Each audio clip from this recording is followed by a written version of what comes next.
Humanitarian aid is desperately needed in some of the cities of Ukraine's eastern industrial heartland, where months-long battles continue to rage between government forces and Russian-backed separatists. The most immediate assistance appears to be needed in Lugansk, where electricity, water, and telecommunications has been out for more than a week. Though Donetsk, a much larger provincial eastern city of 1 million, is also being used as a fortress by separatists, constant shelling on city outskirts has so far spared the cosmopolitan downtown region. But local residents fear massive destruction could follow if Ukraine's army, which has encircled the city, launches a ground assault to crush militant separatists who are also armed with heavy weaponry, including tanks. Kiev, the West, and Moscow all agree humanitarian assistance is needed for these and other cities in the region.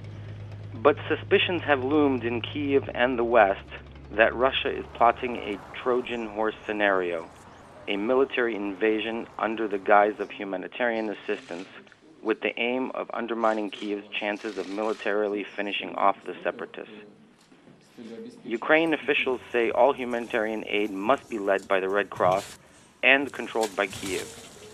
Monday's news that a convoy of more than 200 trucks heading to Ukraine from near Moscow with humanitarian aid is, however, stoking fears.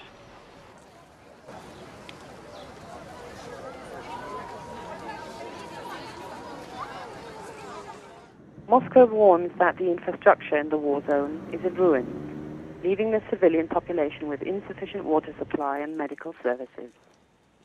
The campaign of propaganda and disinformation, which Moscow has waged over Ukraine since late last year, have raised doubts over the government's claims.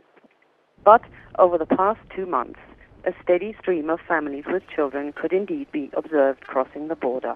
Rostov, the Russian region adjacent to Ukraine's southeastern border, is bearing the brunt. Russia's emergency ministry said that the region had taken in close to 52,000 refugees. On arrival, the Ukrainians are offered food, drink, medical aid, and a place to sleep in tent camps Russia has established on most checkpoints. According to the government, 40,000 have found accommodation with relatives or friends in Russia.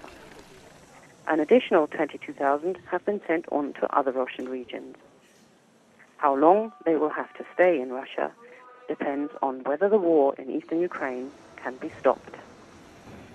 Kathrin, Hille, Financial Times, Moscow.